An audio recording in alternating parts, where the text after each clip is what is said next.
Figaro Live, bienvenue, bonjour à tous. Je suis aujourd'hui avec Guillaume et Cédric du service des sports du Figaro et on va vous parler aujourd'hui du lancement de la Ligue 1, le championnat qui commence demain avec un alléchant AS Monaco Olympique Lyonnais. On va faire un peu le tour sur les favoris, enfin le grand favori, le podium, les relégables, à quoi s'attendre, un peu de pronostics, on va se mouiller. Bien sûr, on n'oublie pas que le mercato n'est pas terminé, donc il y a encore beaucoup de choses qui peuvent changer, mais ça, on en parlera au fur et à mesure. Vous n'oubliez pas tout au long de ce live de nous poser des questions. Guillaume et Cédric seront ravis d'y répondre. Avec plaisir. Et on va commencer par la première des questions. C'est est-ce que le PSG sera champion cette année? Non, c'est évidemment, tout le monde pense que le PSG va être champion cette année. C'est logique, hein, vu à la fois le budget, la force de frappe budgétaire et aussi sur le terrain des Parisiens. Finalement, l'effectif n'a pas tellement bougé. Alors évidemment, il y a l'interrogation Neymar, ce qui peut changer beaucoup de choses sur la saison parisienne. Ils ont fait un mercato plutôt intelligent, moins clinquant peut-être que les saisons précédentes. Ils ont amélioré quelques points, notamment le milieu de terrain, où il y avait vraiment un manque de ce côté-là, on l'a vu la saison dernière, avec les arrivées d'Ander Herrera et de Pablo Sarabia, deux joueurs qui se sont bien intégrés tout de suite, on l'a vu, hein, ils ont fait une bonne pré-saison. Malheureusement, Ander Herrera s'est blessé, donc il va rater le début de la Ligue 1, mais voilà, deux bonnes pioches a priori pour le PSG, plus Gay qui arrive d'Everton, donc cette sentinelle que voulait absolument Thomas Tuchel. Donc c'est plutôt de bon augure pour le PSG. Sauf qu'il y a toujours cette interrogation Neymar, donc voilà, on va attendre. Leonardo a dit qu'il voudrait être fixé avant le début de la saison de Ligue 1. Là, ça risque d'être compliqué quand même, puisqu'on est à 3 jours du premier match du PSG. Mais voilà, la saison ne devrait pas échapper au PSG, en tout cas en Ligue 1. Et toi, Cédric, du coup, est-ce que tu partages ce constat? Ah oui, c'est difficile d'en faire un autre. Après, maintenant, il va falloir voir effectivement comment ils vont gérer le cas Neymar, parce que c'est un vrai souci. S'il reste, dans quel état d'esprit il est, comment il va être accueilli par le public parisien. S'il part, comment ils font pour le remplacer, puisque a priori le mercato en Grande-Bretagne, en Première Ligue, s'arrête aujourd'hui. Donc ça va être difficile ensuite d'aller chercher un joueur d'envergure internationale en Angleterre. Donc les ventes sont autorisées en Angleterre. Mais a priori, les clubs anglais ne oui. sépareront sans doute pas d'un top player. Donc ça, il va falloir voir. Mais bon, en Ligue 1, il n'y aura pas de suspense. Le suspense, c'est de savoir est-ce qu'ils peuvent être champions dès début avril. Allez. On se souvient, l'année dernière, à mi-saison, ils avaient 19 points d'avance. Déjà, après seulement 19 journées. Ils ont fini avec 16 points d'avance, je crois, sur Lille. Voilà, donc c'était une balade du PSG la saison dernière. Malheureusement, je pense qu'il faut qu'on s'attende à ce genre de schéma encore cette année, même si beaucoup de gens pensent que Lyon est capable de titiller le PSG, mais je pense qu'on va en parler après. On va en parler un peu plus tard. Pour en revenir un peu sur le Paris Saint-Germain, est-ce qu'ils ont résolu un des gros problèmes qui était le milieu de terrain, qui était assez faible jusque-là? Ils ont quand même recruté Herrera, Sarabia, on l'a dit, Gay. Est-ce que le PSG de cette année est plus fort que celui de l'an dernier? Plus fort, ça je sais pas, c'est difficile à dire. Au milieu de terrain peut-être, et encore, moi je suis pas un grand fan d'Herrera. Je pense que il jouait quand même pas énormément à Manchester United, il s'est pas vraiment imposé. Voilà, Gay c'est sans doute un bon joueur, mais bon, c'est pas un jeune joueur, c'est pas non plus un top milieu de terrain. Sarabia, c'est un profil un peu différent, beaucoup plus offensif. Ils ont résolu un petit quelque chose, mais c'est pas encore ce que j'espérais. Je pense qu'ils n'ont pas encore pris le joueur, la sentinelle de calibre international, où on se dit que là, on va vraiment passer à autre chose. Donc, est-ce que c'est plus fort? Puis, on en revient toujours à la question Neymar. Si Neymar s'en va, comment on le remplace et tout. Pour l'instant, c'est pas évident que ce soit plus fort. Ce sera compliqué, effectivement. Alors, on a une première réaction d'un internaute qui nous dit que lui, il voit un podium avec PSG, Lyon et Bordeaux. Est-ce que vous voyez Bordeaux sur le podium? C'est une très grosse cote, Bordeaux, sur le podium. On a eu le président Joe Dagrosa dans nos colonnes il y a 2 jours qui nous disait que lui, il visait la première partie de tableau. Donc, il était un peu plus modeste, on va dire. Ça me paraît compliqué, dès cette saison, le podium pour les Girondins, vu l'effectif actuel. Alors, ils ont fait un très gros coup avec Laurent Koscielny. Clairement, c'est vrai qu'ils ont recruté un bon joueur, un joueur de calibre international, un capitaine d'Arsenal pendant 9 ans. Pour la Ligue 1, ça fera clairement l'affaire. Un très bon joueur en pré-retraite. Oui, à 33 ans, il a encore quelques belles années. Il était souvent blessé. Allez, pour la Ligue 1, on va dire que ça va passer. Mais Je bon, pense aussi. je suis désolé pour l'internaute, là, mais pour moi, Bordeaux sera sans doute la déception de l'année. Voilà, donc, Alors on parlera un peu plus tard des déceptions. On va rester un peu sur Paris avant de parler de notre podium. Vous n'hésitez pas à nous dire dans les commentaires quel est selon vous le podium de la Ligue 1. Quel sera le podium de la Ligue 1? On nous demande est-ce que le PSG a intérêt à revendre Neymar? Et est-ce qu'il y a un problème avec les préparateurs physiques du PSG? Je pense pas qu'il y ait de problème particulier avec les préparateurs physiques du PSG. C'est malheureusement le lot de tous les clubs d'avoir des blessés. Concernant Neymar, c'est toujours pareil. Est-ce qu'on retient un joueur contre sa volonté? Pour l'instant, le PSG joue la montre. Parce que de toute façon, ils n'ont pas d'offre. Ils veulent leurs 300 millions, ou un petit peu moins en tout cas. Ils n'ont pas d'offre concrète, que ce soit de la part de Barcelone, dont on parle depuis des semaines, mais finalement, ils n'ont jamais encore fait d'offre concrète. Et puis, on parle aussi du Real Madrid aujourd'hui. Est-ce qu'ils sont prêts à mettre un gros billet sur Neymar? Pas sûr. Alors, est-ce qu'il faut le revendre? Non, enfin, moi j'ai envie de dire non. C'est quand même le troisième, on considère comme le troisième meilleur joueur derrière Cristiano Ronaldo et Messi dans le monde. Ce serait vraiment terrible de se dire qu'il faut se séparer de Neymar à tout prix. Après, de l'autre côté, c'est vrai que s'il n'est pas heureux à Paris, puisqu'apparemment c'est le cas, que ce soit dans sa vie privée et même au PSG, difficile de garder un joueur contre son gré, en sachant qu'il peut poser problème après, durant la saison. Ce qu'il faudrait, c'est qu'ils arrivent à le remobiliser, à lui dire que voilà, il faut qu'il revienne dans l'équipe et que voilà, qu'il reparte sur une saison pour toujours essayer de conquérir des titres, et notamment sa quête du Ballon d'Or, parce qu'il est venu aussi à Paris pour ça.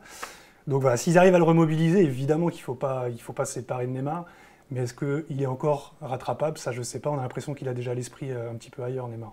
Cédric? moi, je pense qu'il faut le vendre. Moi, je pense qu'aujourd'hui, au niveau de l'état d'esprit, il n'y est pas. Il n'a pas l'air de croire encore au projet parisien.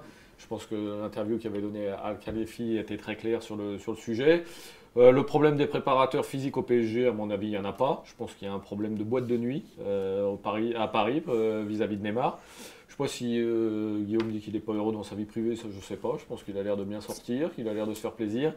Donc je ne suis pas sûr qu'il ait une hygiène de vie qui soit à la hauteur de son talent. Voilà, après le remobiliser, je n'arrive pas à voir les leviers aujourd'hui que pourraient utiliser les dirigeants du PSG, Tourelle, je ne vois pas exactement. Moi, je pense qu'il faut s'en séparer. Le problème, c'est qu'il aurait fallu déjà s'en séparer il y a une ou 2 semaines pour vraiment bien préparer la saison. Si vous vous en séparez le 28 août et que vous vous retrouvez, comme disent les Anglais, en panic buy, c'est-à-dire ensuite essayer de prendre un mec pour le remplacer et tout, là par contre, il vaut peut-être mieux le garder, même s'il n'est pas très motivé. La problématique, c'est que personne ne peut mettre l'argent que le PSG souhaite. Donc ils peuvent se retrouver au 31 août, enfin au 2 septembre, la fin du mercato, avec Neymar dans l'effectif. Donc qu'est-ce qu'ils font? Et que fait Neymar? Est-ce qu'il est prêt à mettre une saison entière entre parenthèses dans sa carrière? Il a déjà 27 ans. Le temps commence à filer aussi. Il aurait tout intérêt à effectivement faire son mea culpa. On a déjà vu des joueurs par le passé faire volte-face, des joueurs qui voulaient absolument partir, puis finalement se dire que bon, ils n'étaient pas au bagne, que le PSG c'est quand même un grand club, il gagne combien? Plusieurs dizaines de millions d'euros par an. Voilà, mais après, c'est vrai que Cédric a raison, est-ce que finalement il est capable de se remobiliser avec le PSG? C'est un peu l'interrogation. Est-ce qu'on peut imaginer une situation un peu à la Rabiot avec Neymar Non, Neymar jouera, il jouera, il n'y aura aucun souci à ce niveau-là. En plus, c'est pas le même statut, c'est pas non, c'est impossible qu'on ait une même situation. Maintenant, ça peut être vraiment, je vais peut-être employer un mot un peu fort, il peut être toxique pour investir Neymar. Donc il a perdu Dani Alves et tout, qui a été un peu son lieutenant ou quelque chose comme ça. Donc mais en plus on commence à voir des petites images, des choses. Ça a plus l'air d'être le grand amour avec Kylian Mbappé. Donc, en tout cas, ils l'ont bien caché en Chine parce que sur les entraînements, etc., on a vu quand même une certaine complicité entre les deux. Donc, s'il joue un rôle, il le joue très bien, Neymar. Parce qu'on a quand même vu qu'il était assez proche des joueurs, très souriant, que ce soit avec Di Maria, Marquinhos, lors des entraînements. On l'a vu aussi en coulisses à Shenzhen, après le Trophée des Champions. Il plaisantait avec Kevin Trapp. Il avait l'air plutôt content. Mais après, est-ce que c'est une façade? Probablement, puisque on a vu aussi que les tensions étaient toujours assez vives avec les dirigeants, donc peut-être qu'il s'entend encore bien avec ses coéquipiers, mais que la cassure est déjà faite avec ses dirigeants, et du coup c'est plus réparable. Difficile à dire. D'accord, on verra du coup à la fin de cette saison, enfin déjà à la fin du mercato, où sera Neymar. Mais en tout cas, pour vous, effectivement, comme vous l'avez dit, l'archi-favori, c'est une nouvelle fois le Paris Saint-Germain. Maintenant, on va un peu rebondir sur ce que disait en plus notre internet sur le podium de la Ligue 1, le podium possible. Qui vous voyez accompagner Paris sur ce podium? Je pense qu'on est d'accord sur Lyon. Oui. On l'a mis à la deuxième position. C'est vrai que c'est l'équipe qui paraît la mieux armée pour terminer deuxième. Alors ils ont été devancés par Lille l'année dernière, qui était vraiment une grosse surprise. Mais voilà, on pense que Lyon a toutes les armes pour finir deuxième, que ce soit en termes d'effectifs. Il y a aussi un vrai renouveau avec Silvinho et Juninho en tant que directeur sportif. Il y a quand même une interrogation. On ne sait pas s'il faut que la mayonnaise prenne vite, parce que Cédric le disait, il joue à Monaco dès vendredi. Voilà, on ne sait jamais, il peut y avoir un accident d'entrée. Du coup, derrière, on court un petit peu après le temps. La confiance a du mal à venir et ça peut engendrer des problèmes assez rapidement. Mais voilà, sur le papier, en tout cas, le projet il est très séduisant. On a vu un Silvinho qui a des principes, qui a des convictions en termes de jeu. Je pense qu'il veut proposer quelque chose d'assez ambitieux avec ce 4-3-3, même s'il a fait d'autres tests pendant la préparation. Après, en termes d'effectifs, je vais passer la main à Cédric. Est-ce que Lyon est meilleur que l'année dernière? Je ne suis pas tout à fait sûr. Non, pas meilleur, il risque d'être différent. La question se situe au milieu de terrain, je pense, et notamment dans l'impact. C'est vrai qu'Ndombélé était un joueur extraordinaire, qui était capable de casser des lignes, qui était capable d'apporter quelque chose sur le plan offensif. Aujourd'hui, Lyon n'a plus ce profil-là. Thiago Mendes est un super joueur, on l'a vu à Lille, mais ça n'a rien à voir avec Ndombélé. Ils ont perdu Fekir, qui est quand même aussi un détonateur, même si la saison dernière, il a eu une saison en dents de scie, il y a eu des blessures, il y a eu des choses comme ça. Je pense qu'aujourd'hui, la grande question à Lyon, ça va être Aouar. C'est-à-dire, est-ce qu'on va retrouver le Aouar d'il y a 2 ans, qui était vraiment qui marchait sur l'eau, ou alors l'Aouar de l'année dernière, qui a fait quelques bons matchs, qui était moins bon sur d'autres. S'il retrouve son niveau il y a 2 ans, ça va compenser le départ d'Ndombélé. Thiago Mendes à ses côtés, c'est du solide, c'est intéressant. Et puis il faut aussi voir Depay, parce que Depay, pour l'instant, il parle beaucoup, il a montré certaines choses par moment, mais bon, c'est pareil, c'est en dents de scie, et c'est pour ça que Lyon a fini si loin l'année dernière de Paris. C'est-à-dire qu'on a vu contre le PSG qu'ils étaient capables de les battre, qu'ils étaient capables de les accrocher, et puis mais de se rater sur des matchs, je ne sais plus, à Dijon, enfin je n'ai pas les adversaires qu'ils ont battus, mais donc pour moi, pour l'instant, l'effectif est moins fort. Mais c'est quand même cohérent et franchement, ça vaut une deuxième place. Une deuxième place donc. Depay, vous l'avez dit, une saison très irrégulière. Et à l'avant, un Moussa Dembélé qui a un peu porté l'équipe en fin de saison dernière. On parle de lui pour partir. Jean-Michel Aulas a dit que normalement il ne devrait pas bouger. Et on l'espère pour Lyon, puisque s'il part, ce serait un peu pas le désert derrière lui, mais ce serait un peu compliqué. Il faut surtout pas qu'il parte et il ne partira pas, effectivement. Je pense que ce sera vraiment la saison de la confirmation pour lui en Ligue 1. Il a tous les atouts pour cartonner. Je ne sais pas s'il ira titiller Kylian Mbappé au classement des buteurs, mais ce sera difficile. Mais oui, ce sera vraiment un atout majeur pour Lyon encore cette saison. Il y a une petite interrogation, c'est le fameux en défense, avec le fameux Andersen, qui a été recruté quand même presque 30 millions d'euros, ce qui représente le plus gros transfert d'histoire de Lyon. Alors, que vaut ce jeune Danois, c'est ça? Suédois. Danois. Il y a une interrogation, il vient de la Sampdoria de Gênes. Il n'y a pas de gros clubs italiens qui se sont positionnés sur lui, ce qui est assez étrange. Donc voilà, on attend de voir. On nous le présente un peu comme un De Ligt bis. J'espère que ce sera d'un niveau un peu inférieur quand même, sinon tous les gros se seraient positionnés dessus. Ouais, ben c'est ça, c'est un peu l'interrogation. Effectivement, ils ont mis quand même un gros billet sur ce joueur-là, donc on attend. Après, Marcelo, qu'il est censé remplacer, a connu une saison très difficile l'année dernière. Donc je pense qu'au final, ils ne prennent pas un très gros risque avec ce joueur-là. Il y a aussi l'interrogation sur notre ami Anthony Lopez, donc qui est un super gardien, probablement, pour ma part en tout cas, je pense que c'est le meilleur gardien de Ligue 1 actuellement, qui n'a pas encore prolongé son contrat, qui est un petit peu en froid avec ses dirigeants. Voilà, les supporters lyonnais espèrent que ça va vite se décanter de ce côté-là, parce qu'ils ont besoin d'avoir un gardien en confiance. Avec une fois de plus, en plus, une doublure qui a été recrutée.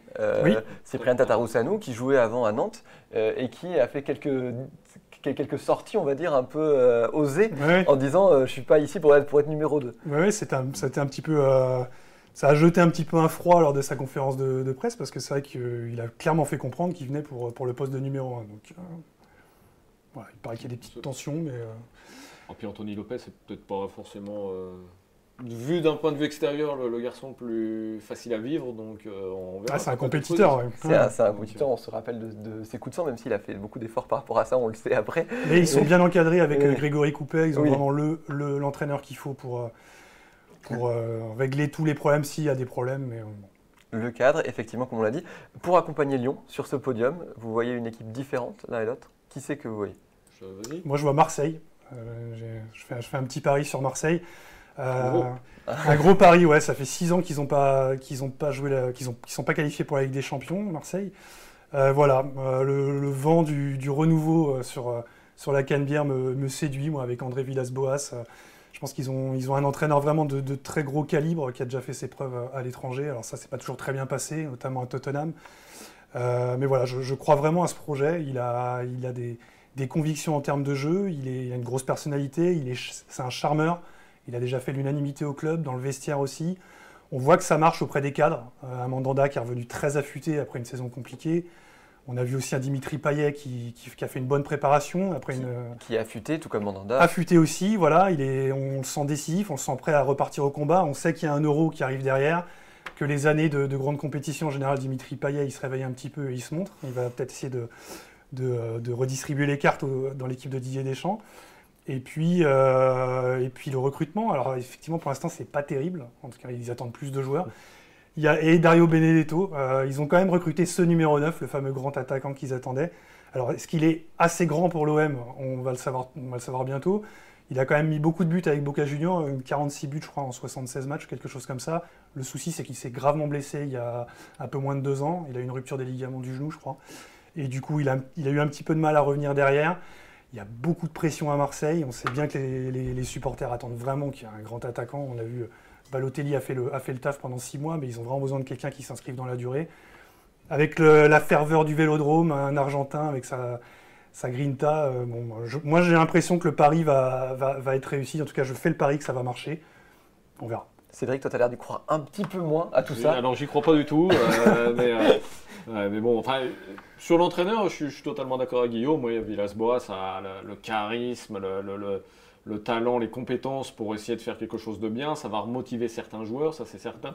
Après, le vent du renouveau, en fait, on parle que d'anciens joueurs. Hein. On parle de Mandanda, on parle de Payet parce qu'il n'y a pas de recrutement. Parce que moi, Benedetto, voilà, pour moi, ça ne me parle pas. Je pense qu'il y avait sans doute moyen de récupérer des joueurs peut-être un peu plus intéressants. Peut-être, je ne sais pas, je vois des noms comme Dzeko, Ben Yedder, des choses comme ça. Ça aurait eu plus de séduction pour moi. Donc moi, je ne crois pas du tout en Marseille. Par contre, je crois à un autre club qui s'est bien raté la saison dernière, c'est Monaco. Là, je pense qu'il y a moyen de faire quelque chose. Ils vont éviter le psychodrame de prendre des entraîneurs pour les virer, pour les reprendre, pour faire n'importe quoi. En termes de recrutement, là, j'ai trouvé que c'était quand même plus structuré, plus intelligent. Difficile de faire pire. Oui, bah là c'est certain. Là, on n'a pas l'impression que c'est un... Ouais, mais Marseille, sur le papier, ils ont une belle équipe l'année dernière. Il y a eu un accident, mais finalement, dans quel secteur ils avaient besoin de recruter? C'était vraiment en attaque. Oui, mais c'est pas Benedetto qui va changer grand-chose à mon avis. Donc, et puis donc je citais des noms d'attaquants comme Ben Yedder. Peut-être que Falcao va peut-être partir de Monaco. Peut-être que c'est Ben Yedder qui va lui succéder. On parle aussi de Michy Batshuayi, l'ancien... Ça me fait moins rêver. Ça m'intéresse moins, mais un Ben Yedder, moi je trouve que c'est un très bon attaquant, très sous-coté. Quand on voit le nombre de buts qu'il met au FC Séville et tout, je trouve que c'est assez parlant. Donc moi, j'attends déjà de voir la fin du mercato. Il y a des joueurs qui m'intéressent beaucoup à Monaco que je suis pressé de voir jouer. Donc moi je mettrais plutôt une pièce sur Monaco. Surtout avec Gelson Martinez qui a été gardé. Gelson Martins, pardon. Gelson Martins qui a été gardé par l'AS Monaco. C'est quand même une belle prise. Ouais, ils avaient fait un très bon mercato d'hiver déjà en recrutant Fabregas, Gelson Martins. En fait, ils avaient déjà posé les pierres de cette saison. Moi, j'ai un bémol. S'ils perdent Radamel Falcao, je pense que ce ne sera pas la même saison, parce que c'est le capitaine, c'est l'âme de cette équipe, Radamel Falcao. Il l'a dit encore hier, Leonardo Jardim, il ne veut pas que Falcao parte. J'ai vraiment un point d'interrogation sur cet ASM avec Falcao et sans Falcao, même si ce n'est plus le grand buteur qu'il a pu être par le passé. Effectivement, et puis il y a l'aspect défensif aussi pour Monaco, on peut peut-être en parler un peu. Subasic qui a fait une saison très moyenne l'an dernier. Pas de problème, ils l'ont remplacé. Voilà, pas de problème, ils l'ont remplacé par Benjamin Lecomte qui était Un excellent Très bon gardien. coup, ouais. Bien sûr. est-ce que du coup ça aussi c'est un très bon coup? Ils ont récupéré également Aguilar Ouais. qui est à Montpellier, Qui va donc, remplacer le fantôme de Sidibé. le fantôme de Sidibé qui est parti à Everton.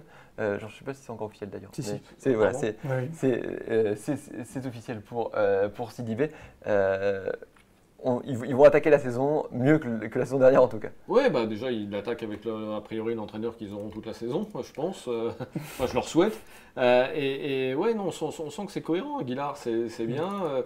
Lecomte, c'est très très bien aussi. Glick, la saison dernière, a été en difficulté.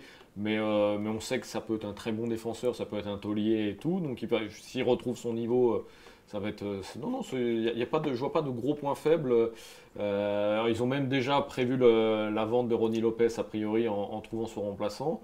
Qui est un international nigérian. Onyekuru, ouais. Voilà, donc tout est cohérent. Franchement, je trouve que je ne serais pas étonné. En plus, ils vont être, il n'y a pas de Coupe d'Europe, donc ils vont être tranquilles, ils vont bien pouvoir se focaliser là-dessus. Donc s'ils réalisent un bon début de saison, là déjà contre Lyon, ils auront un premier test. Si ça rigole sur la première journée, après ça peut continuer. Vous avez un petit favori pour ce match? Justement, Monaco-Lyon, on a parlé des deux équipes. Monaco? Bah, je vais On reste dans ta continuité. Ouais, je vais rester là-dessus, ouais, mais surtout que je pense que Lyon va avoir besoin d'un tout petit peu plus de temps pour trouver la bonne carburation. Donc Monaco. C'est la différence, c'est qu'effectivement, il y a des équipes qui arrivent prêtes et des équipes où ça risque de mettre plus longtemps en fait, à se mettre en route.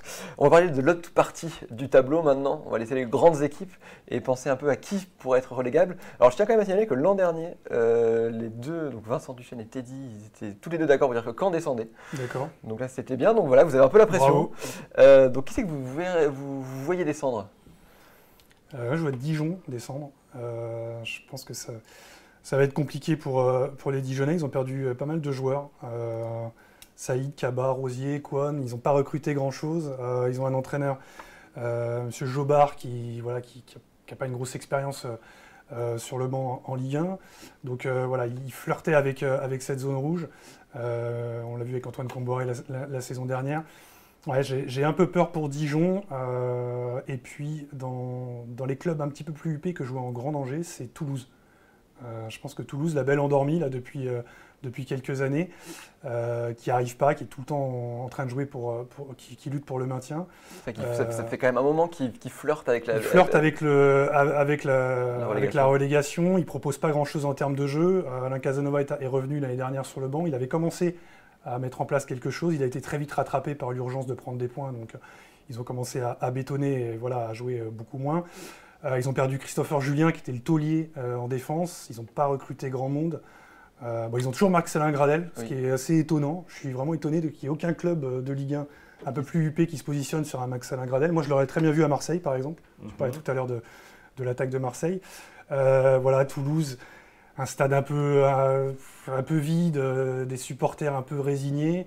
Voilà, j'ai un peu peur de l'accident du côté de Toulouse cette saison.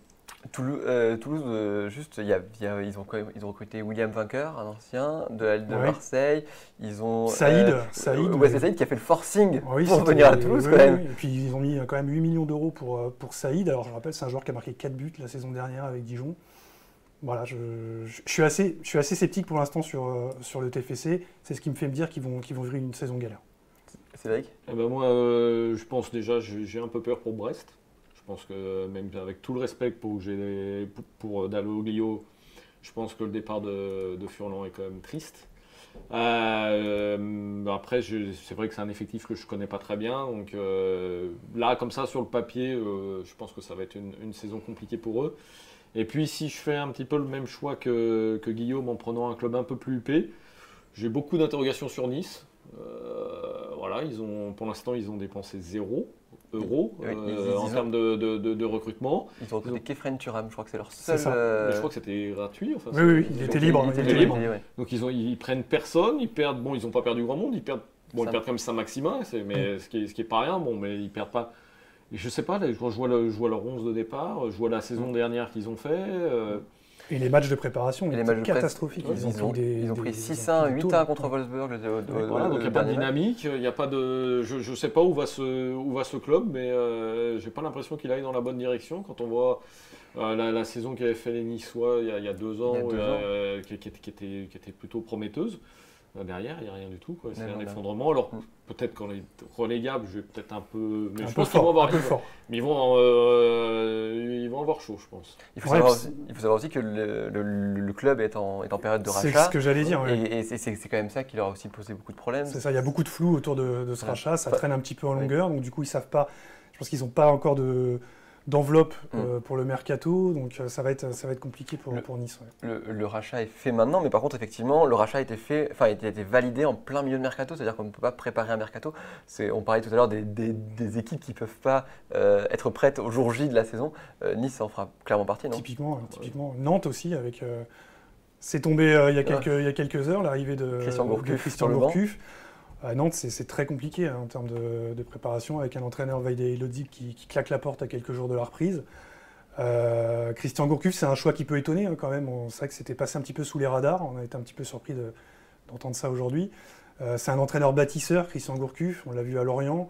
L'expérience à Rennes, 2 fois, n'avait pas fonctionné.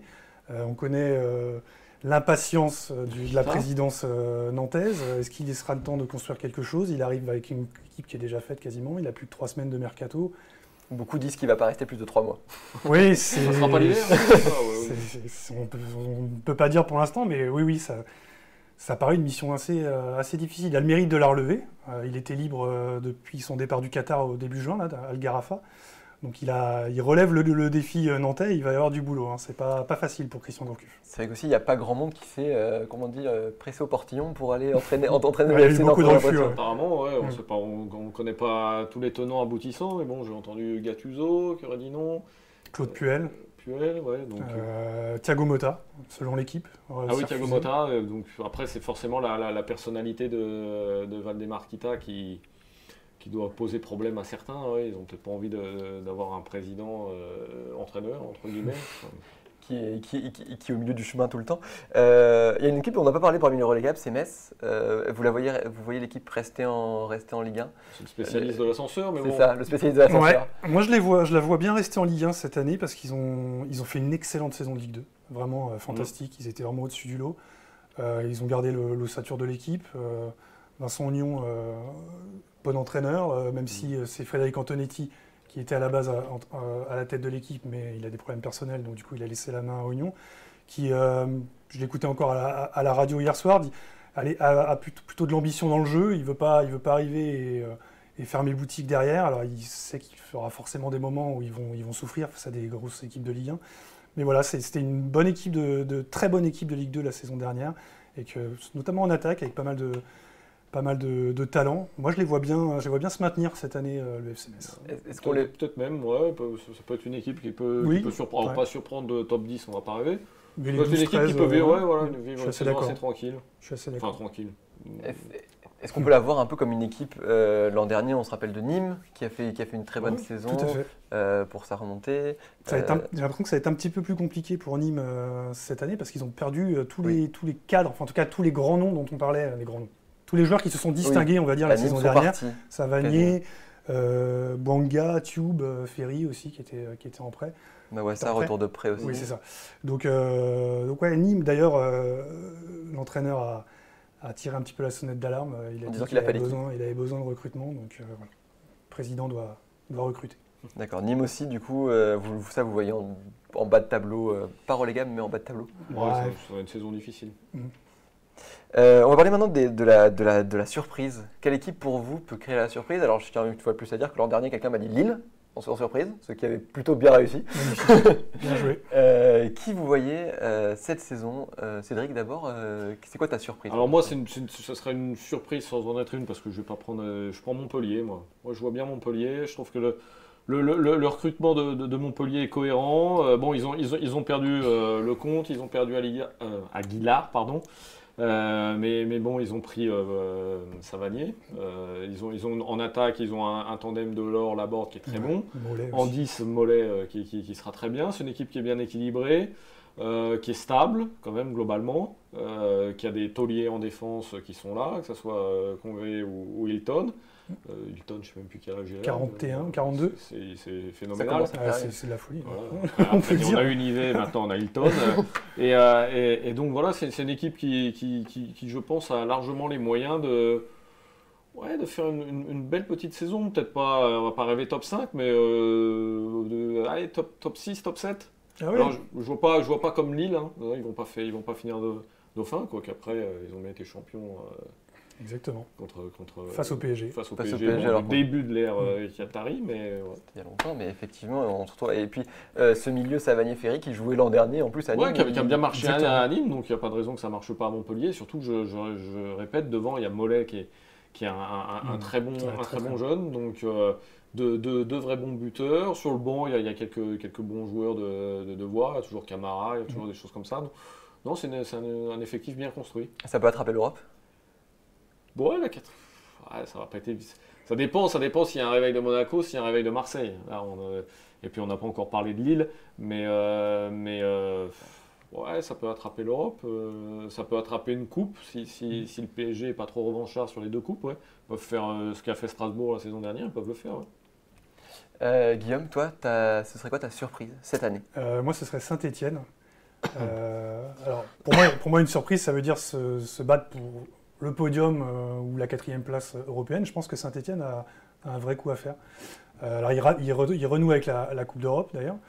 C'est peut-être ça qui pourra éventuellement les freiner un petit peu en championnat, parce qu'il va falloir faire tourner et être un petit peu sur tous les fronts. Ils ont un bel effectif. Voilà, exactement. C'est pour ça que je les mets en surprise potentielle. Ils ont un super effectif. Bon, il y a Jean-Louis Gasset qui est parti, qui avait une grosse cote d'amour auprès de ses joueurs. Mais Ghislain Printemps est très aimé aussi des joueurs. D'ailleurs, les cadres Saint-Stéphanois la plupart ont dit c'est soit il reste, soit on s'en va. Donc ils ont eu gain de cause là-dessus. C'était déjà une très belle équipe la saison dernière avec des tauliers comme Debuchy, comme Mvila, évidemment Ruffier dans les buts, Cazerie devant, Perrin évidemment. Il y a eu l'explosion de Saliba en défense centrale, cette petite pépite. Alors, qui vont réussir à garder. Exactement, ils ont réussi un très beau coup en le vendant à Arsenal et en se le faisant prêter jusqu'à la fin de la saison, avec un chèque au passage de 30 millions d'euros, donc ce qui est vraiment un bon coup pour Saint-Étienne. Et puis ils se sont débarrassés entre guillemets, je ne vais pas dire ça. Ils ont laissé partir, vous comprenez pourquoi je dis ça, ils ont laissé partir Cabella, mais pour un gros chèque, ils ont pris 12 millions d'euros, ce qui est une affaire en or pour un joueur de ce calibre. Et ils ont récupéré Boudbouz, qui est une valeur sûre. Alors, il n'était plus en Ligue 1 ces dernières saisons. Il a quand même connu quelques saisons de galère du côté de Séville. Exactement. Mais quand même, il a toujours été bon en Ligue 1. C'est ça, ça reste un très beau joueur. C'est un très beau joueur de foot. Je pense que pour le coup, ils ont fait un bon coup avec lui. Et puis, Bouanga, on parlait de Nîmes tout à l'heure, attaquant plutôt prometteur. Troco aussi. Alors ça, c'est vraiment, je pense que c'est un des très bons coups du mercato. Ce latéral péruvien. Exactement, ce latéral péruvien. Il était dans l'équipe type du Pérou de la Copa América, qui était finaliste de la Copa América. Ils l'ont payé 1 million d'euros, ce qui est ridicule sur le marché des transferts. Alors il lui restait 6 mois de contrat. Il y avait plusieurs clubs de Ligue 1 qui étaient sur lui. Il va à Saint-Étienne. Je pense que ça aussi, c'est un très bon coup pour Saint-Étienne. Il y a aussi Aoulou au milieu de terrain, qui est un bon joueur avec un bon potentiel à côté d'Mvila. Je pense que ça fera l'affaire. Voilà, puis Cazerie qui reste une valeur sûre de la Ligue 1 en attaque. Voilà, moi c'est vert avec Geoffroy Guichard qui est toujours là pour porter les joueurs. Moi je les vois bien. Voilà. À top 3 c'est un peu compliqué, mais je les vois top 4, top 5. Est-ce qu'il va quand même falloir un réveil des attaquants, hors Cazerie, mais un Diony ou un Berry, les attaquants de pointe, on sait que c'est un peu compliqué ces derniers temps. Oui, mais bon c'est toujours un peu. Ils n'ont pas de vrai buteur, ça c'est vrai. Ils ont des mecs qui sont capables de marquer. Bon, ils avaient Cabella l'année dernière, ils ont Amouma, il y a plein de profils intéressants de bons attaquants. Après, c'est vrai qu'ils n'ont pas des mecs, hormis Cazerie, qui vont marquer 15 buts ou 20 buts dans la saison. Il y a peu de clubs en Ligue 1 qui en ont finalement. Oui, non aussi, c'est sûr. Il faut dire. Effectivement, Cazerie qui a fait une très bonne saison. Alors, je ne sais plus combien de buts il a marqué. Aidez-nous dans le chat si vous avez l'information. N'hésitez pas non plus à nous dire quelle sera votre surprise de l'année. On va parler maintenant de la déception. Qui c'est Moi j'ai vendu la mèche déjà, donc moi Bordeaux, franchement je vois pas comment Bordeaux, je vois pas où va le projet, je vois pas alors désolé Guillaume, mais pour moi Laurent Colciani il est cuit. Ah oui, quasiment. Ah ouais, il a été quand même souvent blessé, il a été Je pense il vient, et comme il l'a dit, il revient pour le cadre de vie aussi, il est en pré-retraite. Voilà, ils ont rien acheté, hormis ça. Il y a un attaquant sud-coréen, Wong, qui jouait au Gamba Osaka. Donc je sais pas, peut-être qu'ils ont regardé un peu trop les vidéos de Tottenham, ils se sont dit qu'ils vont peut-être trouver le nouveau Minson, mais j'ai bien peur que ce soit pas ce Wong, parce qu'en plus c'est pas un jeune joueur, il a 25-26 ans. Il n'a même pas de référence véritable internationale avec la sélection sud-coréenne. Et c'est lui qui pour l'instant est censé être le numéro 9 de cette équipe, donc rien que déjà là, pour moi c'est une hérésie. Non, franchement, je ne vois pas à Bordeaux, en termes d'effectifs, c'est faible, voilà, il faut dire clairement. Alors, est-ce qu'ils vont être capables de faire quelque chose sur la fin du mercato? Je ne suis pas sûr, je n'ai pas cette impression. Parce qu'ils ont quand même très peu dépensé, on l'a dit hier avec Guillaume. 7 millions, ils dépensent 2 millions sur le Coréen, 5 sur Laurent Koscielny. Mais cher, ils l'ont gratuit. Voilà, donc après ça, c'était peut-être bien ça, joué. C'est un très bon coup. C'est un bon coup. À Rennes, je peux vous dire qu'il y a beaucoup de supporters qui regrettent le départ de Mécher. C'est d'autant plus un bon coup quand Koscielny sera à l'infirmerie. Donc, non, j'aime beaucoup Koscielny, mais franchement, là, pour moi, Bordeaux, ça sera une... Sachant qu'on parle forcément, si on parle de déception, on ne va pas parler d'Amiens ou d'Angers, on ne va pas... Bordeaux, si voilà, on avait un internaute qui les plaçait sur le podium, moi je suis désolé, je les vois très loin du podium. Guillaume, toi tu les vois... Bordeaux ouais. Oui, je pense que ce sera compliqué aux alentours de s'ils arrivent à faire 10e, 11e, 12e déjà. Ils étaient 14e, je crois, la saison dernière. S'ils arrivent à gratter 4 places. Peut-être que Bordeaux n'est plus une grande équipe comme avant. Ah bah non, c'est plus un grand club. Voilà, ça n'était plus déjà depuis quelques saisons. Je crois qu'M6, ça faisait déjà quelques années que De Taverneau avait quand même pris du recul et avait décidé de plus. Je sais pas, on avait l'impression d'une gestion tranquille. Voilà, on va finir 9e, 10e, ça sera déjà très bien. Il n'y a plus d'ambition dans cette équipe.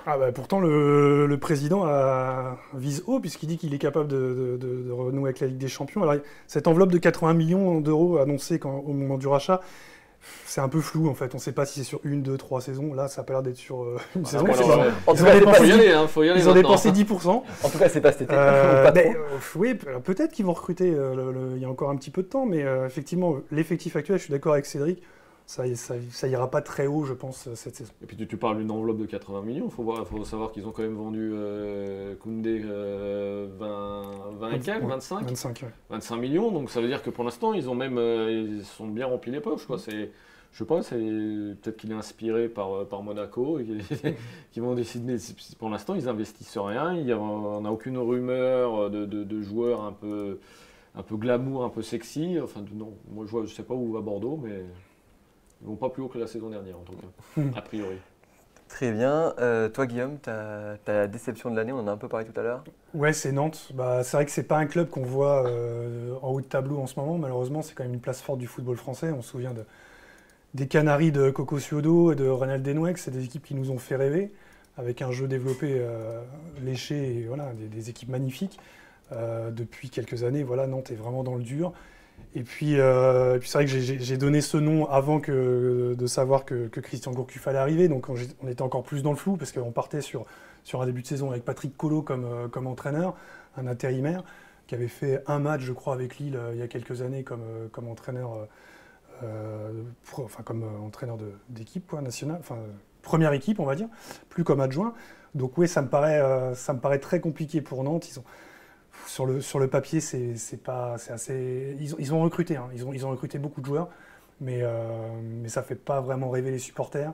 Il y a une vraie fracture en fait entre les supporters et Valdemar Kita. On a l'impression que elle fait que s'agrandir en plus. Voilà, et on a l'impression que quoi qu'il fera, malheureusement, il aura du mal à les rattraper. Donc il y a eu des rumeurs de vente du club il y a quelques semaines.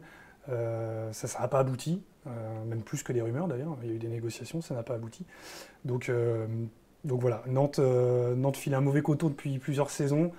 J'ai pas l'impression que malheureusement Christian Gourcuff soit l'homme idoine. Alors on l'espère pour les Canaries évidemment. Mais voilà, on disait tout à l'heure, vu son profil, entraîneur bâtisseur, il arrive, il va devoir jouer déjà les pompiers de service, même s'ils n'ont pas encore joué de match en Ligue 1.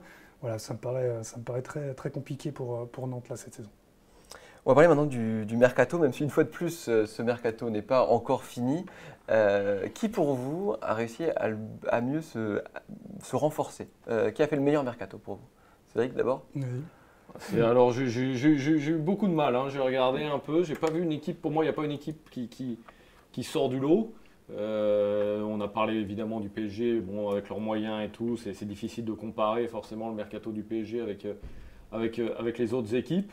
Donc moi je vais rester un petit peu dans la poursuite de mon équipe surprise. Je dirais que Montpellier a peut-être fait le mercato le plus malin. Je pense que c'est l'équipe qui s'en sort le mieux, ouais, Montpellier. Guillaume?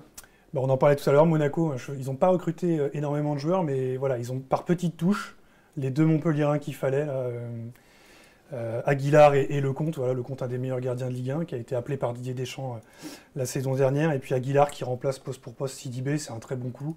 Comme je le disais tout à l'heure, ils avaient déjà préparé la saison dernière, l'hiver dernier, avec un joueur comme Fabregas, qui est quand même une référence mondiale. Alors, c'est plus le grand Fabregas, mais ça reste un manieur de ballon exceptionnel. Donc voilà, par petites touches, ils ont réussi leur mercato selon moi, avec effectivement ce Nigérian Onyekuru qui avait cartonné l'année dernière en Turquie, je crois avec Galatasaray, il me semble, il était prêté par Everton, qui va arriver. Et après, il y a quand même cet inconnu dont je parlais tout à l'heure, autour de Falcao. Si Falcao part, qu'ils prennent un Ben Yedder, je pense que ça c'est plutôt bien, effectivement. Encore que j'ai encore un peu de mal à croire que Ben Yedder soit vraiment tenté par l'AS Monaco, en sachant que le rôle qu'il a à Séville, et on n'est pas loin de l'Euro aussi, donc est-ce qu'il a vraiment intérêt à repartir dans un nouveau challenge? Je ne sais pas, même s'il ne prendrait pas un énorme risque en allant à Monaco. Il a de la concurrence à Séville en plus. Ouais, c'est vrai qu'il a de la concurrence, donc il pourrait être tenté de partir effectivement. On a parlé aussi de Mariano Diaz, ancien joueur de Lyon, pas mal aussi. C'est pas mal. Monaco, c'est toujours un club qui attire, hein, que ce soit la qualité de vie. Pas les supporters. Voilà. Ah oui, non, mais ils sont assez, mine de rien, les joueurs sont aussi assez tranquilles de ce côté-là. Ça veut dire qu'ils n'ont pas une pression monumentale sur les épaules.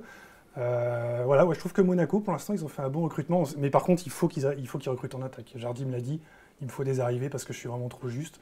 En défense, il ne recrutera pas. Milieu de terrain non plus. Et puis, il y a Keita Baldé qui revient. Keita Baldé, moi, que je trouve intéressant il y a 2 ans. Il n'a pas réussi à s'imposer. Il arrivait quand même dans une équipe très forte, oui. Ligue des Champions, tout de suite. On attendait vraiment qu'il soit performant tout de suite. Il n'a pas donné ce qu'il devait. Donc là, il revient effectivement de près. Peut-être que ce sera la saison de l'explosion pour lui avec Monaco. Voilà. Moi, je trouve que Monaco fait un bon recrutement pour l'instant. Et il y a une autre équipe que je vais citer, alors en plus peut-être, c'est Lille. Alors Lille, il faut voir. Bon, déjà, rayon départ, c'est sûr, ils ont perdu Pépé. Voilà, ça fait certain. Thiago Mendes, Leao. Ils ont perdu, mais ils les ont très, très bien vendus. Je ne sais plus pour combien ils ont vendu en tout, mais ça doit approcher les 100, il y a 80 millions de PP, 30, ça doit faire 140 millions à la louche environ. Donc déjà, c'est de très belles ventes. Et ensuite, ils ont pris des joueurs qui sont assez intéressants. Moi, j'aime beaucoup le Benjamin André, qu'ils ont pris de Rennes, qui a été souvent blessé, mais qui est un très bon joueur, qui peut très bien remplacer Thiago Mendes. Voilà. Après, ils ont tenté Yazissi, et l'attaquant, c'est Ozinem. Donc ça, il va falloir voir. Il a été très bon en Belgique. Ils avaient déjà eu le nez avec les AO. Donc moi, j'ai une vraie curiosité par rapport à ça. Là, comme ça, ça a l'air d'être une catastrophe quand tu perds Pépé ou des choses comme ça. Tu dis que c'est vraiment pas bon. Mais ils ont encaissé beaucoup d'argent et ils ont pris des joueurs qui vont vraiment être à suivre. Ouais, et puis on connaît la qualité de Luis Campos. Hein. C'est le meilleur recruteur du monde à l'heure actuelle, Luis Campos. On avait discuté avec Gérard Lopez il y a quelques mois, il nous disait de toute façon, Luis, il a 2-3 coups d'avance à chaque poste. Il a déjà des noms longtemps à l'avance, 6 mois à l'avance sur les joueurs potentiels à récupérer en cas de départ. Donc, je suis assez d'accord avec Cédric, pour moi, on a crié un petit peu au loup en voyant tous ces départs, parce qu'à la base, ils avaient annoncé qu'il n'y aurait que 1 ou 2 bons de sortie, notamment pour Nicolas Pepe. Ils ont vendu plus que prévu, mais je pense qu'ils ont réussi à recruter les bons joueurs. Alors, on attend de voir hein, quand même. Ils ont encore une marge de manœuvre en plus intéressante sur le plan financier, ouais, donc aussi. On va voir s'ils peuvent aussi en fin de mercato réussir encore 1 ou 2 petits coups sur des joueurs voilà, qui seront peut-être un peu moins chers, un peu bradés, peut-être besoin d'1 ou 2 joueurs d'expérience. Enfin, leur mercato n'est pas forcément terminé. Il y a Bamba en plus qui est resté, il connaît qui est resté, Sheka, il reste une bonne voilà. Vous les voyez à quelle place cette saison, Lyon? Est-ce qu'ils peuvent... Lille. Avec la Ligue des Champions, ils vont forcément perdre un petit peu d'énergie en route. Moi je dirais entre 6-7, ce serait pas mal. 6-7e, je pense qu'ils ont les moyens de le faire. En Ligue des Champions, ce sera plus compliqué. S'ils arrivent à accrocher la Ligue Europa, déjà, 3e place du groupe, il faut voir le tirage au sort, mais ce serait déjà très bien. Voilà, 6e, 7e, je pense qu'ils sont capables de le faire. J'ai le droit à un joker ou pas? Non, c'est par rapport à ce qu'on disait sur le recrutement, par rapport au niveau de Yazici. Oui. Bon, on les connaît pas encore ces joueurs, donc il faut voir si André, je touche du bois pour lui, ne se blesse pas, arrive à faire une saison pleine. Il y a beaucoup d'inconnus. Si les joueurs qu'ils ont pris se révèlent très bons, pour moi c'est top 5. Après, si la mayonnaise ne prend pas, si effectivement c'est Yazici, ça fait pchit, bon bah là ça va être plus compliqué. Même pour un top 10, ça va être plus compliqué. Ce qui me rend optimiste, c'est Christophe Galtier, qui est élu meilleur entraîneur de Ligue 1, qui est vraiment un très bon entraîneur, capable de faire monter un groupe très haut. On l'a vu à Saint-Etienne notamment, où il n'avait pas forcément des moyens énormes. Donc voilà, c'est ce qui me rend optimiste sur Lille. Alors on va prendre... Il y a une très bonne remarque là, de notre ami Oui. Claude. Je ne sais pas si tu arrives à la lire. Sur Montpellier, voilà, je voulais y venir justement parce qu'on n'a pas de repas. En quoi le fait que Montpellier finisse top 6 ou top 7 constituerait la surprise de l'année, dans la mesure où ils finissent 6e l'an dernier? Il faut se mouiller un peu plus, Cédric. C'est vrai, bon, voilà, allez, 4e. 4e, ça ce serait bien. 4e, il nous dit aussi que Lyon ne finira pas 2e parce que la Ligue des Champions plus le nouveau coach, il y aura des turbulences. Plutôt Monaco, il y a Jardim et pas d'Europe. Ça c'est ce qu'on a précisé sur Monaco, le fait qu'il n'y ait pas d'Europe sera un facteur important. Après, Lyon a quand même l'effectif, le nouveau coach. Le nouveau coach, c'est toujours pareil. Voilà, on va vite savoir si la mayonnaise prend ou pas. L'avantage, c'est qu'avec Juninho, ils ont l'air d'être complémentaires, ils ont l'air d'être solidaires. Donc, il n'y a pas l'air. Claude parle de turbulence. Il n'y a pas l'air d'avoir de turbulence entre les deux. Alors, après, la vérité du jeu, quel jour on est aujourd'hui, le 8 août, sera peut-être pas celle du 8 octobre. S'ils prennent 3-0 demain, déjà, on va commencer à en parler. Il peut y avoir, mais Jean-Michel Aulas, c'est quand même suffisamment intelligent pour ne pas mettre de turbulence tout de suite. Il a dit dans le Parisien ce matin qu'il laissait du temps, il savait qu'ils avaient besoin de temps pour construire. Alors c'est Lyon, donc évidemment, il faut quand même jouer les premières places, mais tout le monde a l'air assez d'accord pour laisser du temps à ce duo, surtout les supporters. Quand on voit ce que Genesio a vécu pendant des années à Lyon, avoir les supporters avec soi, c'est déjà un énorme avantage pour le duo Silvinho-Juninho qui a une cote d'amour incroyable du côté de Lyon. C'est sûr que le retour de Juninho a été unanimement salué avec son statut de légende. On a un internaute alors qui n'a pas de pseudo, 372 000, qui nous dit que Lyon a de grandes ambitions, je trouve, mais Monaco a un banc trop faible. Et qui nous dit on connaît le champion déjà. Est-ce que Monaco a effectivement un banc trop faible pour vous? Donc ils arrivent quand même à avoir un effectif assez complet. Comme disait Cédric, il ne joue pas la Coupe d'Europe, donc effectivement il faut qu'il recrute en attaque, ça c'est sûr. Mais Jardim l'a encore dit hier qu'il n'allait pas recruter dans les autres secteurs de jeu. Donc je pense que ça veut dire que quand Jardim a quelque chose à dire, il le dit en général. Donc ça veut dire que s'il est satisfait de sa défense et de son milieu de terrain, il suffit juste on va dire 2 joueurs en attaque et puis ça devrait faire la malle pour la saison. Je trouve pas qu'ils aient un banc trop faible, surtout qu'ils n'ont pas une saison qui va être très très pleine de matchs. Donc non, je pense qu'il y a ce qu'il faut à Monaco. En plus, ils ont comme on l'a dit, Lecomte en gardien numéro 1, Subasic qui pourrait se refaire au cas où avec un peu de concurrence, ça pourrait lui faire du bien aussi en numéro 2. Sur le papier, cette équipe elle est vraiment belle. Au milieu de terrain, vous avez Golovin, Fabregas. Avant, on se rappelle que l'an dernier, l'équipe était sur le papier assez belle, mais assez construite dans la rapidité. Oui. Et ça n'avait pas vraiment pris. Oui, je pense que. Mais là, il y a des joueurs qui ont un an de plus. Golovin, par exemple, qu'on n'a en plus pas beaucoup vu la saison dernière parce qu'il a été arrivé blessé. Si cette année il est épargné par les pépins, non, je ne pense pas que le banc soit trop faible, sauf bien évidemment à penser qu'il y aurait une hécatombe de blessures. C'est sûr que s'ils n'ont pas de chance et qu'ils perdent 3 ou 4 titulaires, oui, peut-être que. Mais bon, là, comme ça, vu de nez, non, moi je trouve pas. Suivante question, on parlait tout à l'heure du mercato réussi, le meilleur mercato. C'est quoi le pire mercato qui a été fait jusque-là pour vous? On les a un peu, pour moi, je les ai déjà un peu cités. Nice qui n'a rien pris, qui perd Saint-Maximin. On ne sait pas où ils vont. Bordeaux qui ne se renforce pas. Marseille qui pour l'instant fait all-in sur Benedetto en espérant qu'il soit bon et que ça masque le fait qu'ils aient pris strictement personne à côté. Je pense que ces trois-là, par rapport aux moyens qui sont les leurs, normalement, on est censé avoir des clubs qui ont un peu d'ambition. C'est les 3 échecs. Pour toi, Nice, je suis complètement d'accord avec Cédric. Je pense que les supporters de niçois doivent être un petit peu inquiets parce qu'on parlait le Kefren Thuram, le seul arrivé, je crois. Qui vient pas pour être titulaire en plus. Et puis le départ de Saint-Maximin, voilà, qui est quand même un joueur qui a des défauts, mais qui reste quand même un bon attaquant. Exactement. Un joueur très irrégulier. C'est ça, mais il a un vrai talent. C'était le créateur de ce Il a dû leur rapporter une dizaine de points l'année dernière, Saint-Maximin, entre guillemets, à lui tout seul. Après, Patrick Vieira a déjà montré qu'il avait du talent pour optimiser le niveau des joueurs. Et je trouve qu'ils ont proposé du jeu la saison dernière. Voilà, là, il a un vrai challenge devant lui. Et puis, on espère qu'ils vont quand même recruter avant la fin du mois d'août. Et il faut aussi que leur gardien et leur défense restent au même niveau que l'an dernier, puisque l'an dernier, c'était la 2e meilleure défense, je crois. Le gardien, c'est une assurance. Hein. C'est un très très bon gardien, Benitez. Ah, alors que Tintin nous dit que Monaco vient de conclure pour Jeffrey Adélaïde. Alors, c'est bien. On va vérifier ça. Et ce sera un bon coup pour Monaco. Un bon coup, oui. Alors, c'est déjà un très très bel espoir. Après, sur cette saison, on va quand même vérifier ça avant. Un accord entre Angers et c'est ça, voilà. Accord, c'est bon. Selon l'équipe, vous pouvez le retrouver sur le site de Sport 24. Je vous montre pas en même temps, mais effectivement, on est sur le site de Sport 24 en même temps. 20 millions d'euros.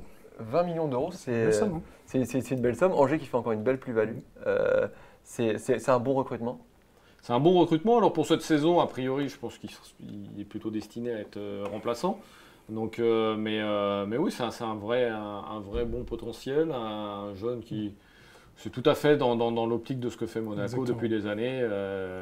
Voilà, ça peut être comme ça peut être du calibre d'un Tielemans. Hein. C'est un peu alors c'est pas tout à fait le même type de joueur, mais c'est un peu le même poste. Et puis, en espérant qu'il confirme un peu plus. Il avait acheté combien de Tielemans? Je ne sais même plus. 15, 17. C'était 20 ou 25, ils l'ont revendu 40. 45. C'est très bon. Il peut refaire exactement la même chose avec lui. Oui, alors ils l'ont quand même très bien vendu pour un joueur qui n'a pas confirmé comme il aurait dû, effectivement. Après, Monaco, il ne faut pas oublier que Monaco a plus de 60 joueurs sous contrat. Oui. Ce qui est énorme. Donc, ils sont aussi lancés dans une grosse opération de dégraissage. Tous les jours, on voit des noms partir de joueurs qu'on ne connaît pas forcément. Mais oui, très très très bon coup. Oui, on vous rappelle aussi qu'ils ont leur club satellite, comme on dit, le Cercle de Bruges, je crois, à qui ils envoient des joueurs en prêt pour se former. Une question de Tintin, donc on en parlait un peu tout à l'heure, de Brest. Est-ce que pour vous, ils ont réalisé un bon mercato? Alors, petite colle peut-être, hein, parce qu'on n'avait pas beaucoup travaillé sur Brest. Alors, on a les fiches, on peut voir les fiches. Alors, ça me parle pas. Alors, je sais qu'ils ont récupéré Grand Cyr de Monaco, qui a jamais vraiment c'est pas mal Grand Cyr, effectivement. J'avais oublié Grand Cyr parce qu'il a pas confirmé effectivement à Monaco. Il a surtout été expulsé. Ouais. C'est ce qu'on en retiendra. Il avait été très bon avec Troyes, on s'en souvient. Donc, c'est peut-être un bon club pour se relancer, effectivement. Grand Cyr, Charbonnier, meilleur buteur de Ligue 2, ça peut marcher effectivement. Ça c'est un bon pari, je pense, pour le Stade Brestois. Alors Charbonnier, effectivement, qui était meilleur buteur, mais qui a joué déjà la Ligue 1 à Reims, quand il était à Reims, qui était très très irrégulier quand il était à Reims, je me souviens. C'était assez compliqué. Ils ont aussi recruté Romain Perrault à Nice. Alors il jouait en Ligue 2 l'an dernier, il a fait une très bonne saison en Ligue 2 et Nice l'a vendu pour 2 millions. Mais c'est vrai qu'à côté de ça, Ludovic Ball, il y a Ludovic Ball de Rennes, Diallo de Monaco. Il n'y a pas de grands noms, il n'y a pas de très. C'est souvent le cas avec les clubs de Ligue 2. C'est souvent le cas avec les clubs qui montent. Ils se basent d'abord sur l'ossature de l'équipe qui a obtenu la montée. Donc après on va dire c'est par petites touches. Mais dans cette liste de recrues, oui, Grand Cyr, ça peut être un bon coup et une bonne façon de se relancer pour lui. Voilà, Tintin, n'hésite pas à nous dire un peu ce que tu penses toi de ce mercato. Oui, dis-nous. Et de nous dire un peu, à ton avis, quel autre club a pu réaliser un bon mercato. On va passer un peu aux joueurs à suivre. Il nous dit que Grand Cyr, c'est pas mal, a priori, s'il parle de Grand Cyr. Ah non, pardon. Ah non. Excusez-moi. Tout va bien. On va parler maintenant des joueurs à suivre pour cette saison. Bon, vous en avez peut-être plusieurs chacun. Guillaume, pour toi, ce serait qui le joueur à suivre cette saison? Pour moi, c'est Dario Benedetto. Un des joueurs à suivre, c'est Dario Benedetto, parce pour toutes les raisons dont on a parlé tout à l'heure. Marseille, une attente énorme après les flops Mitroglou, même Balotelli, il laissera pas une grande trace, il est resté que 6 mois avec un côté un peu mercenaire.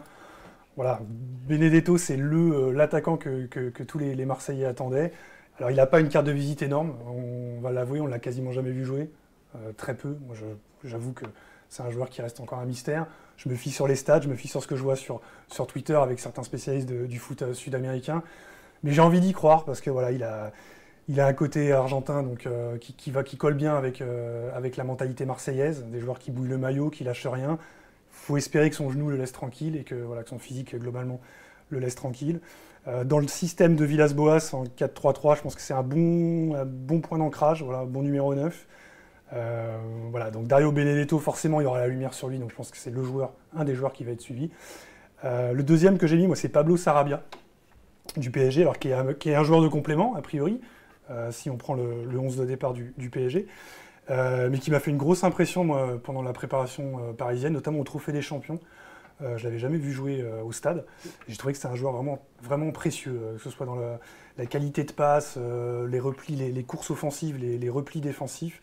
Sacré joueur pour moi, Pablo Sarabia. On rappelle aussi qu'il sort de 3 énormes saisons assez vite. Exactement, il ne sort pas de nulle part. Hein. Voilà, c'est vraiment une star. Enfin, une star, c'est un des meilleurs joueurs de Liga. Un des meilleurs joueurs de Liga, c'est un très très bon coup réussi par Et je pense que là, il franchit un palier qui est très intéressant pour lui. Je pense que ça peut être vraiment le facteur X du PSG en sortie de banc et peut-être mieux.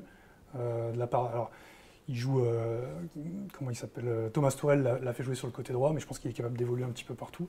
Et ouais, très très bonne pioche, excellent sur coup de pied arrêté, très dangereux. Donc voilà, Pablo Sarabia, pour moi, c'est le deuxième joueur à suivre cette saison. Cédric, tes joueurs à suivre, Pablo Sarabia peut-être aussi. Bon, ça va être intéressant de le voir, mais je ne le mettrai pas tout en haut. Non, moi j'attends beaucoup de Gelson Martins. Voilà, il m'a vraiment impressionné la saison dernière quand il est arrivé. Alors il a connu un début tambour battant, tonitruant, c'était impressionnant et tout. Et après il est un peu retombé.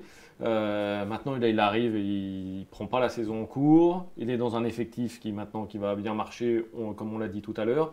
Donc je pense que Gelson Martins sera vraiment un joueur à suivre. Après, si je dois en mettre d'autres, alors j'attends avec impatience de voir Ikone et Bamba sans Pépé. Maintenant, on va voir un petit peu. Voilà, Pépé, c'était celui qui a attiré la lumière et qui leur permettait sans doute aussi de briller. Maintenant, il n'est pas là. On va vraiment voir ce que Bamba et Ikone ont dans le ventre, j'ai presque envie de dire. Donc, pour moi, c'est des joueurs à suivre. Wally, il y a Yazissi aussi, hein. Le Turc qui semble être une très grande star. C'est le plus gros transfert de l'histoire de Lille. C'est un joueur de 22 ans. Il était à Trabzonspor. Il a fait toute sa carrière à Trabzonspor. Et son départ a été vécu comme un cataclysme à Trabzonspor. On a vu des gamins en pleurs, etc. Et apparemment, c'est un très très bon joueur. Pareil, on l'a pas vu beaucoup jouer, mais grosse qualité de passe, une belle orientation du jeu. Il est assez rapide. Là encore, je pense que Luis Campos, il ne s'est pas trompé. Il le voulait depuis assez longtemps. Il le suivait depuis plusieurs mois. Donc voilà. Je pense que ce joueur-là aussi, il m'intéresse. Et effectivement, Bamba, Ikone, je suis impatient de voir ce qu'ils vont donner sans notre ami Nicolas Pepe. Il y a un joueur aussi, alors je voulais vous en parler parce que tout à l'heure on parlait de Marseille, on n'en a pas du tout parlé et je trouve ça un peu bizarre du coup maintenant on n'en parle plus, c'est Thauvin, Florent Thauvin. Ouais. On se rappelle d'il y a 2 ans, il fait une saison magnifique. Même la saison dernière, il est pas mal. Même la saison dernière est assez irrégulier. Qu'est-ce qu'on peut attendre de lui cette saison ? C'est un peu la lignée de ce que je disais tout à l'heure avec Mandanda et Payet et les cadres marseillais peut-être reboostés par l'arrivée de Villas-Boas. Je pense qu'un Thauvin, il va revenir aussi à son meilleur niveau. Il a fait la Coupe du Monde, certes, il a très peu joué, mais c'est toujours difficile de se remettre d'une victoire, enfin d'une Coupe du Monde et encore plus d'une victoire avec la pression, avec les sollicitations, etc. Donc on sait toujours que les années post-Coupe du Monde sont difficiles. On l'a vu pour d'autres joueurs, et pas des moindres. Une pensée pour Adil Rami. Par exemple. Et puis, Marseille. C'est ça. Qui lui ne réalisera pas une très grande saison du côté de Marseille, sûrement cette année. Ça va être compliqué. Pas une très grande saison nulle part, j'ai l'impression pour lui. Ça va être compliqué, ouais. Et on sait qu'on s'attendait à ce qu'il parte, finalement, Florent Thauvin. Il est toujours à Marseille. Et voilà, dans ce 4-3-3 de Villas-Boas, moi je le vois vraiment faire une grosse saison cette année. Une dernière question pour vous, avant de clore ce live. Alors, question un peu facile, mais qui sera le meilleur buteur cette année? Enfin, facile, quoique. Hein, on ne sait jamais. Il peut se passer beaucoup de choses dans une saison. Mais on est assez unanime pour dire que c'est... Évidemment, on pense à Kylian Mbappé. Maintenant, ça pourrait être un autre joueur. Cavani. C'est ça, pas déjà A Cavani. priori, il devrait être parisien. Ça pourrait être Neymar s'il reste et qu'il est motivé. Donc, parce qu'il ne faut pas oublier quand même qu'Mbappé, la saison dernière, fait une saison exceptionnelle. Il marque, combien il met de buts? Je ne sais même plus. 33. 33 33 ou 34. Oui. Mais Cavani n'était pas là. Cavani risque de revenir et de tirer les pénaltys, par exemple. Je ne sais plus combien Mbappé en a mis l'année dernière. Il n'a pas mis une dizaine, mais il en a mis quand même quelques-uns. Les buts iront peut-être du côté de Cavani. Il sera peut-être, Tourelle veut peut-être jouer en 4-3-3 et tout, donc il sera peut-être un peu moins en pointe que cette saison. Mais franchement, je ne vois pas comment ça pourrait échapper à Mbappé ou Cavani ou Neymar. Voilà, S'il se remet à l'endroit. Voilà. Ouais. Au point que certains parlent déjà du record d'Ibrahimovic, qui était 38 buts pour le PSG sur une saison. Clairement, Kylian Mbappé, il a tous les atouts pour atteindre ce total, voire le battre. Moi, je le vois flirter avec la barre des 40 buts cette saison, Kylian Mbappé. Même sans tirer les pénaltys? Même a priori, s'il les tire pas. S'il les tire pas, ce sera peut-être un peu plus compliqué, mais je le vois faire. Ouais. On l'imagine tous faire une très grosse saison. Est-ce qu'il peut récupérer cette place de pointe qu'il convoite? Non, parce que Cavani ne peut pas jouer ailleurs. C'est ça. Et il l'a dit à Shenzhen lors de la conférence de presse. Il a dit qu'il a été surpris d'entendre qu'il voulait par la presse, qu'il voulait jouer en pointe. Il a dit, moi je veux jouer avec les meilleurs, et Cavani fait partie des meilleurs joueurs, et moi je veux jouer avec Edinson. Si Neymar s'en va, après il faut voir comment il le remplace, je ne sais pas, mais là il peut y avoir un changement tactique, c'est-à-dire qu'il peut passer en 4-4-2 par exemple, il peut mettre Cavani et Mbappé en pointe. Par contre, s'il reste dans ce 4-3-3, si Cavani n'est pas blessé, si vous mettez Mbappé, Cavani vous mettez sur banc, parce que vous n'allez pas mettre Cavani sur un côté ou ailleurs. Donc a priori, il n'y a pas d'autre alternative. On a Tintin qui nous parle du mercato stéphanois. Oui, on en parlait tout à l'heure. Ouais. Moukoudi, Boudbouz, Aoulou, Bouanga. On l'a dit tout à l'heure, très solide comme mercato. Très bon mercato. Ils ont vite bouclé leur mercato en plus. Ouais, ça c'est toujours bien. Pour moi, c'est la surprise potentielle de cette saison. La surprise potentielle. Eh ben, écoutez, merci beaucoup Cédric, merci Guillaume Merci Vincent. d'avoir été là pour nous parler de la reprise de la Ligue 1. On vous rappelle que demain, il y a Monaco-Lyon en ouverture à 20h45, à suivre en direct sur Sport 24, bien évidemment.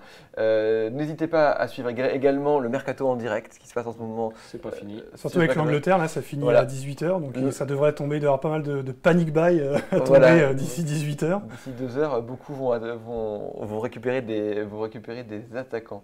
30 qui dit, je ne sais pas si vous avez reçu mes questions. Oui, je crois qu'on les a reçues. On y a même répondu sur Neymar et les préparateurs physiques, j'ai l'impression. Ouais. Oui, c'est bon. On a eu toutes tes questions. Alors, je ne les vois plus les autres. Bon, voilà. Écoutez, en tout cas, merci beaucoup à tous les deux d'avoir été là. Merci à vous, les internautes, d'avoir suivi ce direct, et on vous dit à bientôt pour de nouveaux lives sur le football ou sur d'autres sujets. Au revoir. Au revoir, bientôt.